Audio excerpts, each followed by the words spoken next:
في الفيديو النهاردة عايزين نتعلم نعمل شمعدان بطريقة بسيطة. قبل ما أبدأ أحب أعرفكم بنفسي. أنا رانيا علي ودي قناتي لإعادة التدوير والأعمال اليدوية. أول حاجة معايا هي طبق إزاز قديم. لو مش موجود ممكن نستخدم كرتون، يعني كرتونة مدورة ونستخدمها. تاني حاجة دي كانت إيد نط الحبل موجودة عندي خشب. فأنا طبعا مش هرميها، أنا هشتغل بيها. أول حاجة لازم هصنفرها لأن هي كانت مدهونة قبل كده، فأي حاجة مدهونة قبل كده لازم نصنفرها قبل ما نشتغل عليها. بعد كده هجيب العجينة السحرية وهاخد منها جزء ألزق بيه الإيد على الطبق.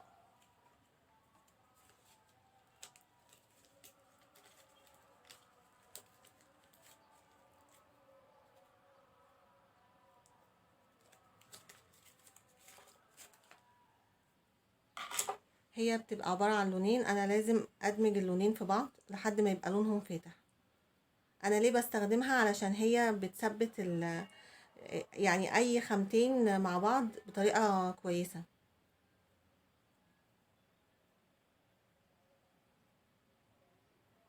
بس بالشكل ده لما يبقى لونها كده أنا هبدأ أحطها هنا في القاعدة، وبعد كده هبدأ أثبتها هنا واضغط عليها.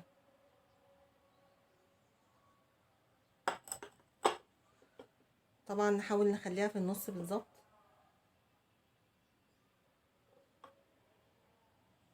وبحاول كمان اشيل الزيادة منها علشان بعد كده ما يبقاش شكلها يعني مش كويس.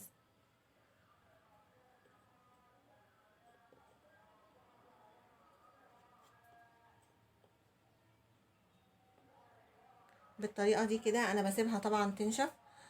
وبعد كده برجع لها لما تنشف. انا عاملة الشمعدان التاني، يعني ثبته ولزقته زي ما احنا شايفين اهو. بصوا جامد جدا ازاي، عشان كده انا بستخدم العجينة دي.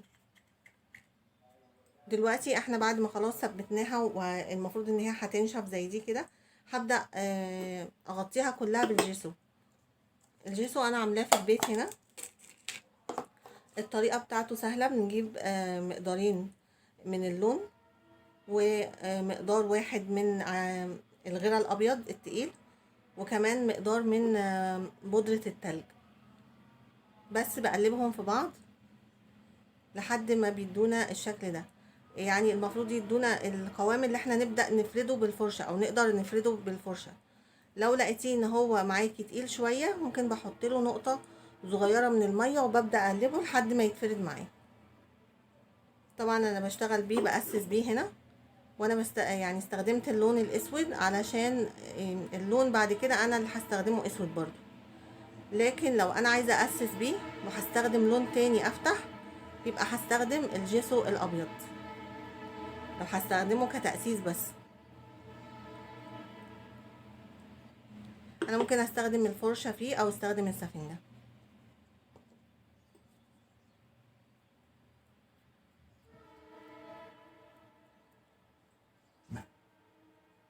بالطريقة اللي احنا شايفينها دي انا هكمل كله ينشف. بعد ما ينشف هرجع تاني نكمل مع بعض نشوف هنبدأ نعمل ايه.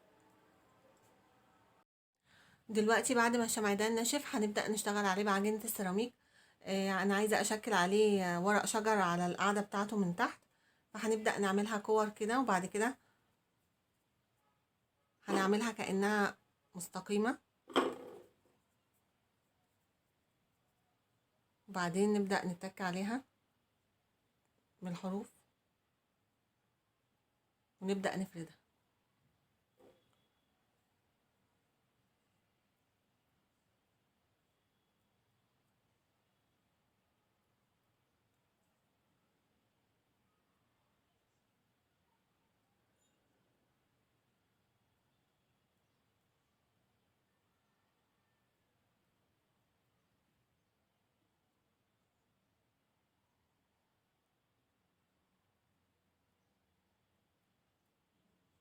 بعد كده بجيب الإبرة وبستعملها عشان أعمل التأثير بتاع فرع الشجر.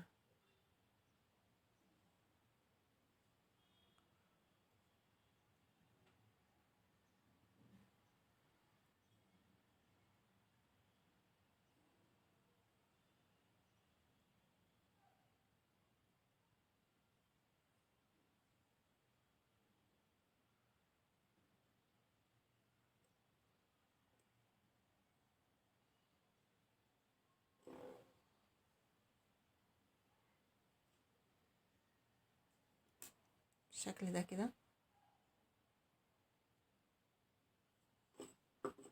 وبعدين هبدأ اجيب الغيرة الابيض التقيل والزق بيه.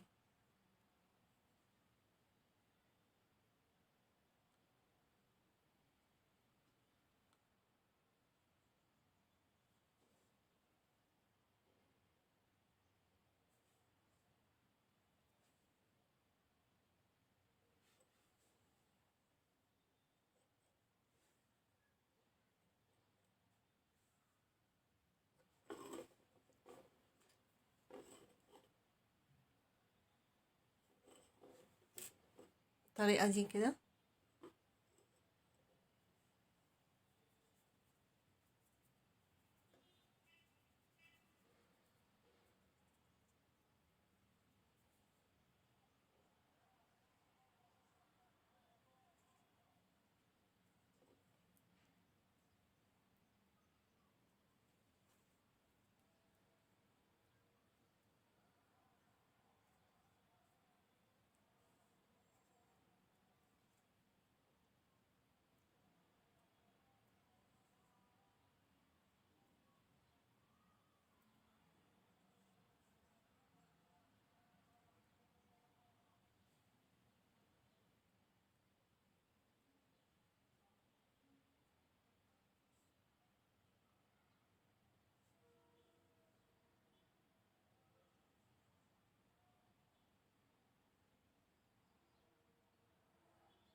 بالشكل ده كده. هكمل بقية القعدة. دلوقتي خلاص بعد ما خلصنا الفروع عايزين نبدأ نعمل عصفورة عشان نحطها على الفروع على القعدة. فهنجيب عجينة السيراميك وهنبدأ نشكلها.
بالشكل ده، وهنبدأ نلزقها هنا على القاعدة.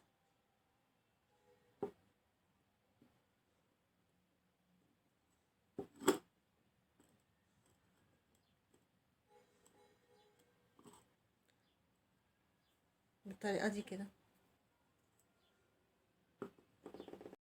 دلوقتي بعد ما عجينة السيراميك نشفت هنبدأ نلونها.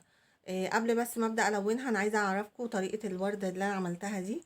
هي الطريقة سهلة جدا. احنا بنعمل كور 5، يعني 5 كور من عجينة السيراميك. انا بحطهم بالشكل ده كده، وببدأ اضغط عليهم.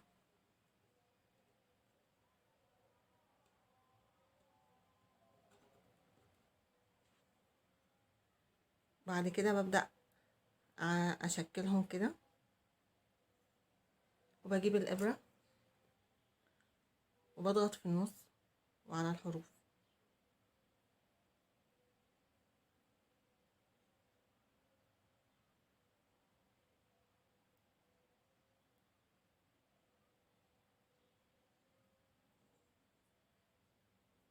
بس كده. في النص انا بعمل لها كده بظهر الابرة. ببدأ اجيب عجينة السيراميك بقى وببدأ الزقها.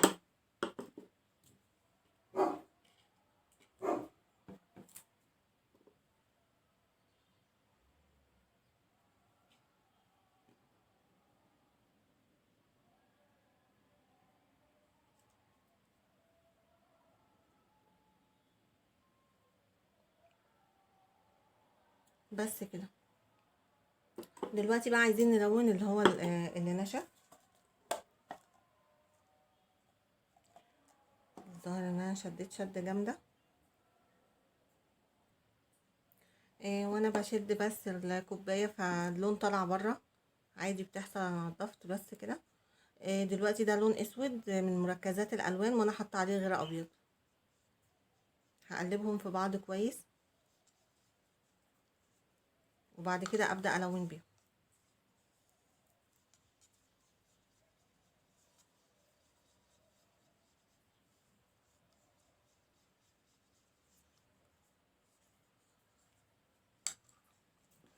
بالشكل ده كده. هبدا الون طبعا كله باللون الاسود.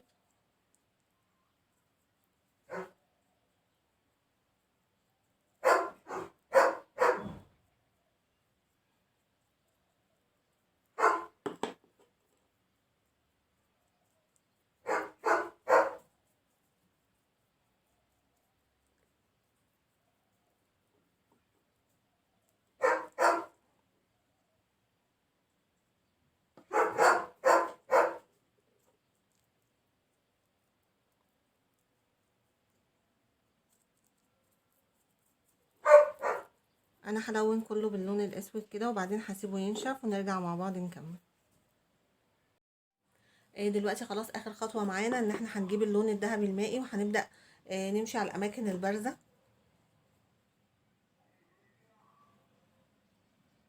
كده.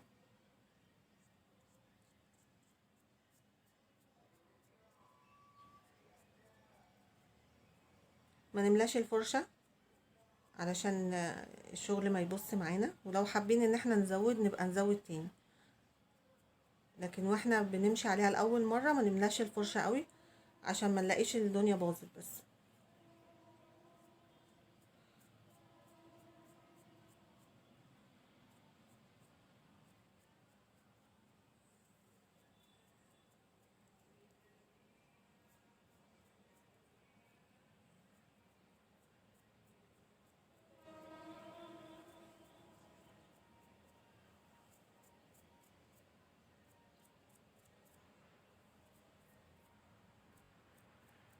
بالشكل ده كده.